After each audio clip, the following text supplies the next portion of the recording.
اللہ وبرکاتہ۔ میرا نام نور حسین ہے اور میں صوبہ خیبر پختونخوا ضلع صوابی سے تعلق رکھتا ہوں۔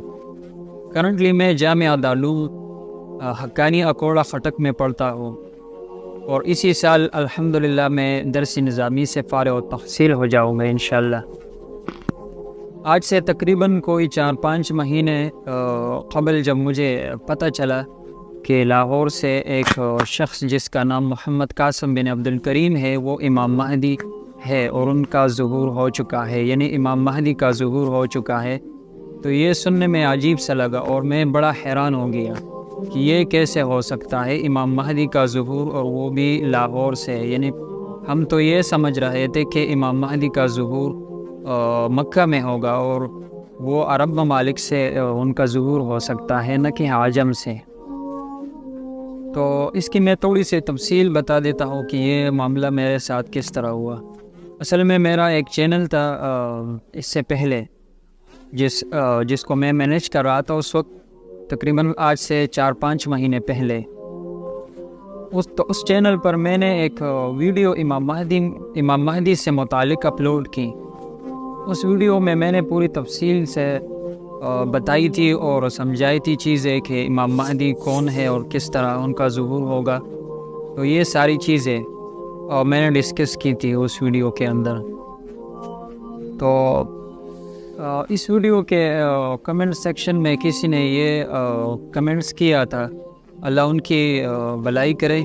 اللہ ان کے ساتھ بھلائی کا معاملہ کرے۔ جب میں نے وہ کمنٹس دیکھے تو کمنٹس میں یہ لکھا تھا کہ محمد قاسم بن عبد الکریم ہی امام مہدی ہے اور محمد قاسم ڈریمز۔ تو جب میں نے کمنٹس دیکھا تو میں بڑا حیران ہو گیا کہ امام مہدی محمد قاسم، اور یہ بھی لکھا تھا کہ ان کا ظہور لاہور سے ہو چکا ہے۔ تو خیر اسی وقت میں نے وہ میسج وہ کمنٹس اگنور کیے کہ یہ کیسے ہو سکتا ہے، یہ تو ایک فتنہ ہو سکتا ہے۔ لیکن خیر 1 مہینہ 2 مہینے بعد جب میں نے سوچا کہ یار اس سے تو کچھ بھی نہیں ہوتا، جا کے یوٹیوب پر سرچ کرے کہ یہ ہے کون شخص اور کیسا آدمی ہے۔ تو میں نے جا کے یوٹیوب پر یہ سرچ کیا محمد قاسم ڈریمز، تو میرے سامنے جب پہلی ویڈیو آئی تو وہ دی فائنل جنریشن کے نام سے ایک چینل تھا۔ اسی چینل میں ایک بھائی اس کی وضاحت کر رہا تھا محمد قاسم بن عبد الکریم کی کہ محمد قاسم بن عبد الکریم ہے کون۔ تو جب میں نے پہلی دفعہ اس ویڈیو پر کلک کیا تو وہ آدمی سمجھا رہا تھا کہ محمد قاسم بن عبد الکریم ان کا ظہور لاہور سے ہو چکا ہے اور وہ اس طرح کے خواب دیکھتے ہیں اور بہت عرصے سے یہ خواب وہ دیکھتے آ رہے ہیں۔ اور انہوں نے یہ بھی بتائی کہ انہوں نے محمد قاسم نے خود سے دعویٰ نہیں کیا کہ وہ ہی امام مہدی ہے، لیکن لوگ اس کو امام مہدی کہتے ہیں، اور جو احادیث میں حضور پاک صلی اللہ علیہ وسلم نے نشانیاں ہمیں بتلائی ہے تو اسی سے معلوم ہوتا ہے کہ وہی شخص یعنی محمد قاسم بن عبد الکریم ہی امام مہدی ہے۔ تو جب میں نے پہلی دفعہ اس ویڈیو پر کلک کیا اور یہ باتیں سنی تو میں فوراً سمجھ گیا کہ یہ شاید فتنہ ہے، لہٰذا میں نے فوراً وہ ویڈیو بند کر دی۔ تو اس کے بعد جب میں کبھی بھی یوٹیوب پر جاتا تو کوئی نہ کوئی ویڈیو محمد قاسم سے متعلق میرے سامنے آ جاتی، لیکن تقریباً 1 مہینے تک میں اس میسج کو یعنی محمد قاسم کی ویڈیو کو اگنور کرتا رہا کہ شاید یہ ایک فتنہ ہی ہو سکتا ہے۔ لیکن محمد قاسم کی مستقل مزاجی اور ان کے جو ساتھی ہیں وہ مستقل مزاجی کے ساتھ ویڈیو اپلوڈ کرتے رہے، جس کی وجہ سے میرے اندر ایک تجسس پیدا ہو گیا کہ آخر معاملہ کیا ہے۔ تب سے میں نے اس کے اوپر تحقیق شروع کی اور میں نے احادیث کا مطالعہ بھی کیا۔ ظاہر سی بات ہے کہ میرا تعلق بھی ایک علمی طبقے سے ہے، چونکہ میں خود بھی پڑھتا ہوں، لیکن اسی سے متعلق ہوتا یہ ہے کہ بہت سارے علماء جو درس نظامی پڑھتے ہیں ان میں بہت کم ایسی احادیث آتی ہے صحاح ستہ میں جو امام مہدی سے متعلق ہیں، اور ان میں جو بڑی بڑی باتیں ہیں وہ تو سب کو پتہ ہے، ہر عالم کو پتہ ہوتا ہے، لیکن ان کی گہرائی میں جانا یہ ہر کوئی اس میں انٹرسٹ اور دلچسپی نہیں لیتا۔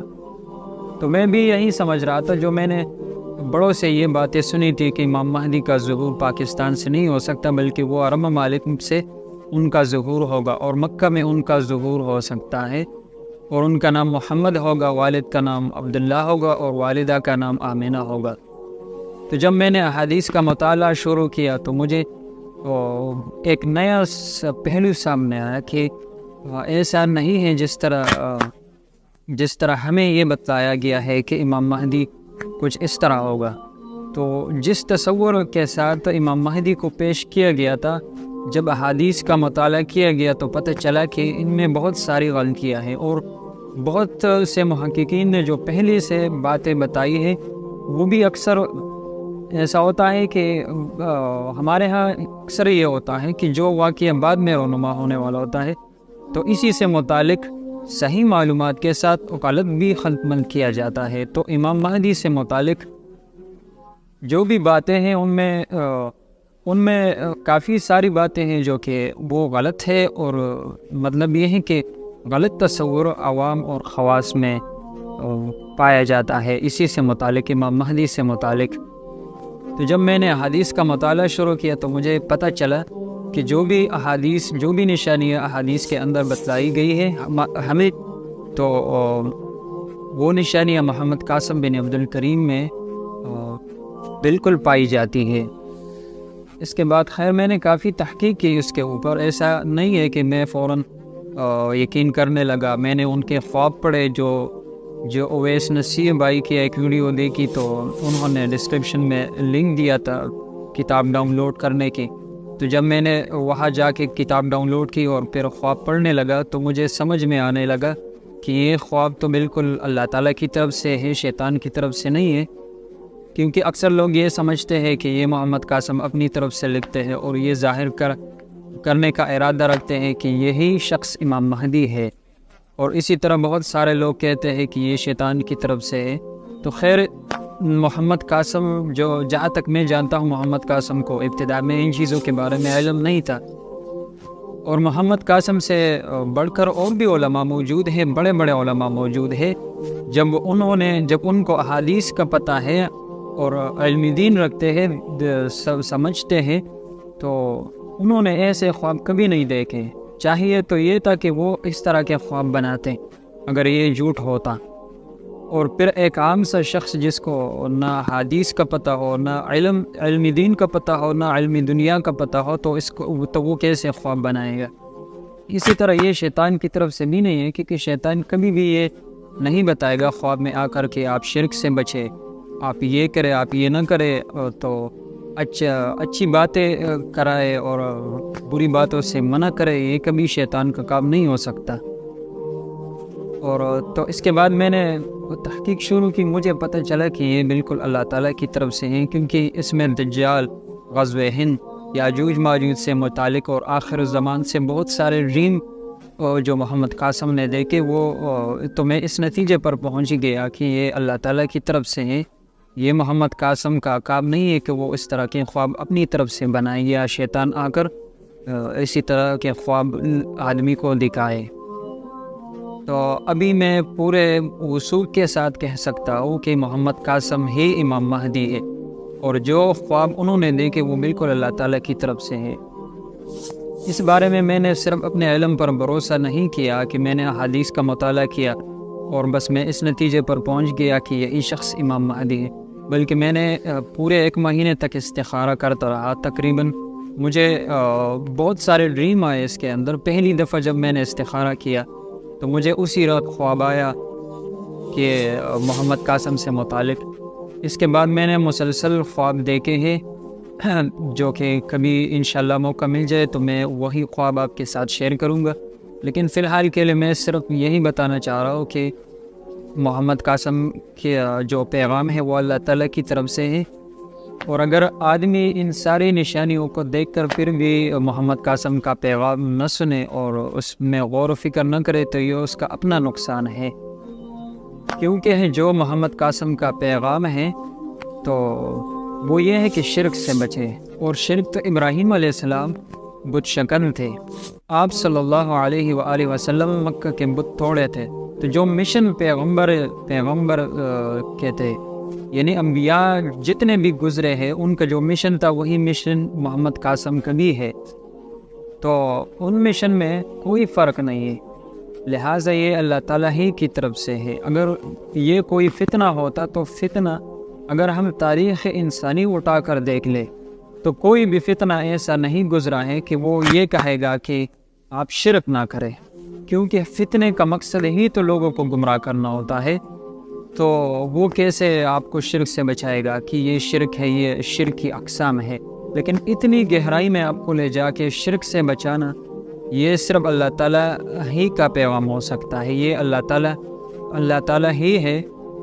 جو کہ محمد قاسم کے ذریعے ہمیں سمجھاتے ہیں کہ آپ ان چیزوں سے منع ہو جائے، یعنی شرک سے بچے۔ تو میری گزارش ہے آپ لوگوں سے، اور خاص کر جو علماء طبقہ ہے، دین کے سمجھدار لوگ ہیں اور سمجھتے ہیں کہ وہ علم دین رکھتے ہیں، تو میں ان سے گزارش کرتا ہوں کہ آپ فوراً اس کو مسترد نہ کریں، بلکہ پہلے اس کی تحقیق کریں۔ جیسا کہ قرآن مجید میں اللہ تعالیٰ ارشاد فرماتا ہے کہ جب آپ کے پاس کوئی فاسق کوئی خبر لے کر آئے تو پہلے اس کی جان پڑتال کرے، پھر آپ کسی نتیجے پر پہنچ جائیں گے۔ اگر پہلے سے ہی اگر سنتے ہی آپ اس کو مسترد کرے اور بعد میں آپ پشیمان ہو جائے، افسوس اور پچھتاوے کے علاوہ کچھ نہیں ہوگا۔ اور جو عوام لوگ ہیں وہ تو خیر افراد ہیں، ان کا کچھ نہیں ہوتا، لیکن جو آپ کے پیچھے تو بہت سارے لوگ ہوتے ہیں، مطلب ہر ایک عالم کو کئی لوگ اور جو ہے نا بہت سارے فالورز ہوتے ہیں۔ تو خدا نخواستہ کہ ابھی اگر اس کو اگر محمد قاسم کے پیغام کو ابھی آپ مسترد کریں اور بعد میں یہ لوگ آپ کو برا بھلا کہے کہ آپ ہی لوگ تھے جو ہمیں محمد قاسم سے منع کرتے، اور اب دیکھو جو محمد قاسم کہہ رہے تھے سب کچھ اسی کی طرف سب کچھ اسی طرح ہونا جا رہا ہے، یعنی جو کچھ محمد قاسم نے بتایا تھا ہمیں تو اسی کے مطابق سب کچھ چل رہا ہے۔ تو لہٰذا اس چیز کو مد نظر رکھتے ہوئے پہلے آپ خود بھی تحقیق کریں، اور اگر یہ حق ہے تو اس کی حمایت لازمی ہے، اور حق نہیں ہے تو آپ کوئی دلیل لے کر آئے کہ یہ حق نہیں ہے، اس میں یہ غلطی ہے، آپ ان کے جو خواب ہے اس کے اندر غلطی نکالے، تو آپ پھر اس کی تردید کر سکتے ہیں۔ لیکن بہت سارے علماء جو میں نے سنے ہیں اور جو میری نظر سے گزرے ہیں، تو وہ صرف ظاہری شکل کو دیکھ کر اس کی داڑھی پر اعتراض کرتے ہیں اور یہ کہتے ہیں کہ یہ ننگا سر ہے، منڈا داڑھی ہے، تو اسی وجہ سے اس کو مسترد کرتے ہیں۔ لیکن انہوں نے تو خواب پڑھے ہی نہیں ہے، تو جو خواب ہی نہیں پڑھتے اور یہ سمجھتے ہیں کہ یہ فتنہ ہے، تو اس کا کوئی علاج نہیں ہے۔ لہٰذا آپ سے یہ گزارش ہے کہ آپ پہلے ان کے خواب پڑھیں، ان کے خواب کے اندر اگر کوئی خلاف شریعت بات پائی جائے تو بے شک آپ کو اختلاف کا حق حاصل ہے، ورنہ اللہ تعالیٰ کے عذاب سے ڈرے اور بلا وجہ اس کو مسترد کرنے کا کوئی جواز